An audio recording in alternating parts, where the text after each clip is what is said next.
Welcome everyone, it's Nodirbek Abdusattorov versus Magnus Carlsen at the semi-finals of the Wiesenhaus Freestyle Chess 2024. Nodirbek has the white pieces and is in a must-win scenario here because he lost the first semi-finals game. The players shake their hands and let's have a look at the position on the board. You have rook on the side, then a king, then a rook. So this is placed here. And then you have the queen, knight, two bishops and knight. Nodirbek decides to open the game with 1d4. Now for Magnus, one of the main moves here is d5. Keeping the symmetry is generally a good idea in freestyle chess.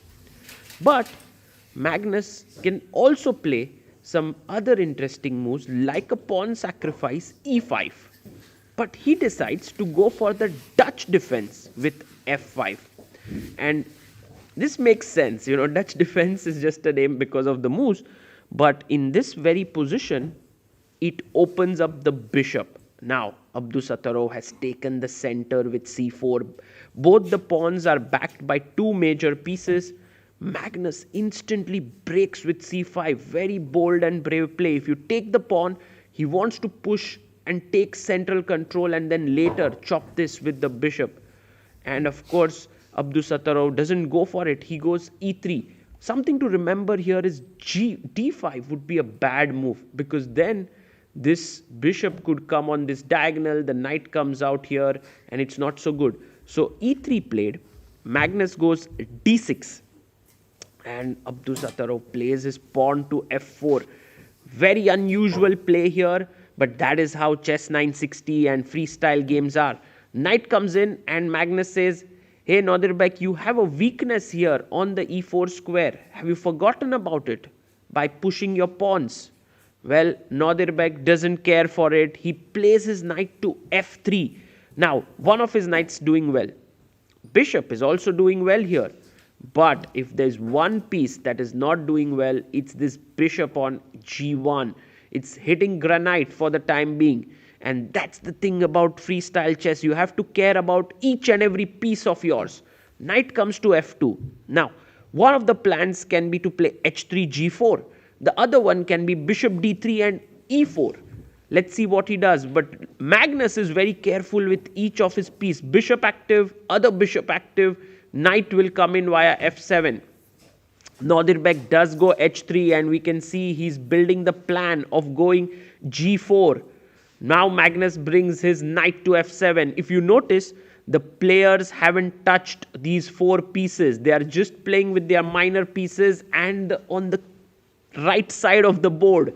g4 played here by Nodirbek. Good move, gaining space. Magnus goes d5. Whoa, that was an amazing, interesting decision. And also, very complicated one because now all the pawns are looking at each other. Nodirbek takes on c5, which is correct because if you took on d5, then after knight d5, the e3 pawn would be attacked. So here he goes d takes c5. And now, what is Magnus' plan? He takes on c5 with the rook.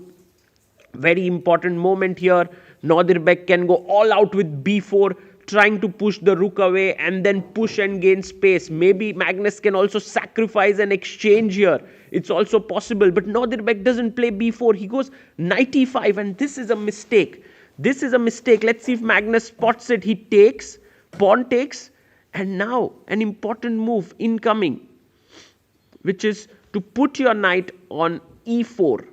And with that, what is going to happen next is that the pawn on e5 is going to be attacked by the bishop. This is the situation here. He takes on e4. And now, of course, you can't take with the d pawn because the queen is hanging. So you have to take with the f pawn here. And he takes fe4. And if you take d5, this position, then rook d5. And now look at this bishop, the queen and everything. So Nodirbek carefully plays his bishop to h2 and tells Magnus that, look, I'm protecting this pawn, also threatening some kind of a discovered check with e6. Magnus goes even more in the dangerous mode. He pins the pawn opposite way, and he's like, I'm attacking your bishop now, you can't push your pawn. Nodirbek blunders with queen a4. Well, he could have played some move like cd5, but he goes queen a4, and now can Magnus spot this amazing move? Yes, he does. b5, what a move this is. You can't take here, it's a pin. This is pin. So many pins in this position. Nodirbek in big trouble. He goes queen c2, but now he's going to simply lose material because now Magnus can just take the pawn. B takes c4, and Magnus does it. So Magnus is 1 point ahead in this match, also has a dominating position, and one of the things that he's noticed is that e6 doesn't win the queen because you have bishop e5 blocking that diagonal.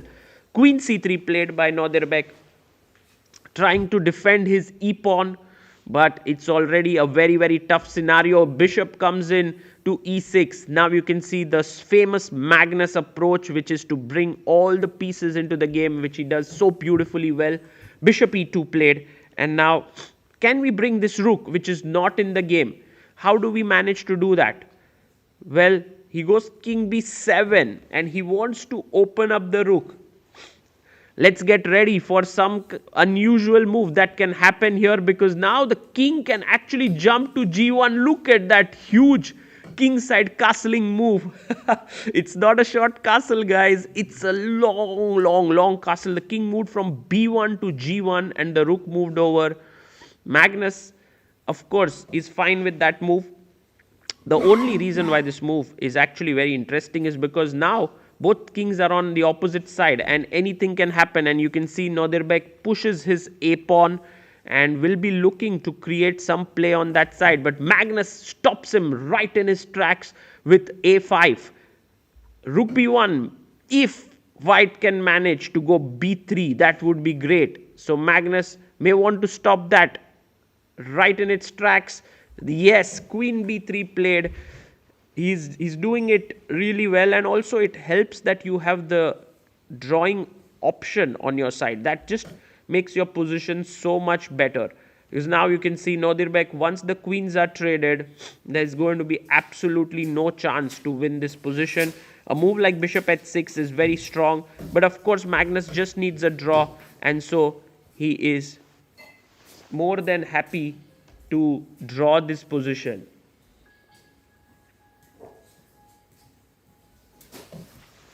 He goes king c7, moves his king to the side of the board, and now Nodirbek pushes his pawn to h4.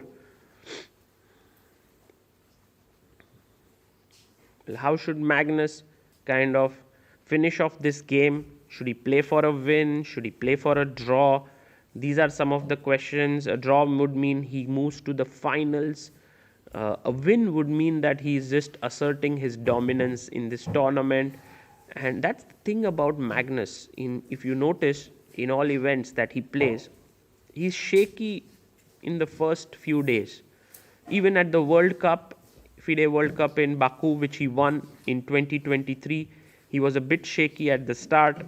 But then once he got things rolling, it was very difficult to stop him, and he won it. And even here, he's doing the same. Rook takes b5 is taken, and now Nodirbek will take back. And with Magnus reaching the finals, it could set up a very interesting battle between him and Caruana. Caruana is playing against Levon Aronian, but if Caruana wins, it would be world number 1 and world number 2 facing off against each other. King comes up, Nodirbek brings his bishop. Well, the hope could be that at some point he could get his bishop out to a3, but then the e5 pawn is weak and it's not at all easy to make this happen. h6 played, Magnus being careful there, just improving his position. Maybe he wants to go g5 at the right moment. Goes g5 himself, Nodirbek. And maybe h5 now. Yes, h5 is played, pushing the pawn forward. And Nodirbek brings his king up to g2. Well, there's just no way for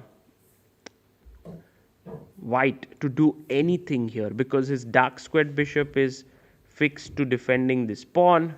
Light squared bishop isn't doing much. I think it makes sense for Nodirbek to just offer a draw because Magnus would take it. But also Nodirbek, offering a draw is slightly tricky here because you are worse and maybe Magnus wants to play for a win. So he goes bishop c8. Maybe Magnus wants to put his bishop on a6. That could be an idea. Well, the rook goes back to b2, wanting to maybe shift the rook to f file and enter via here on f7. Magnus blocks the f file with his bishop, and you can see once your bishop was on f5 and he moved it back and forth, that's already a sign for a draw for, and Nodirbek also moves his rook back. Magnus knows that a draw could be had. He goes bishop c8 and it just fits in with his tournament situation. Rook b2 played, and now Magnus puts his bishop on f5, presses the clock, and both the players know that it's a draw. Nodirbek puts his hand forth, he draws. In effect, he loses the match, and Magnus Carlsen moves to the finals of the first ever Weissenhaus Freestyle Chess Goat Challenge 2024.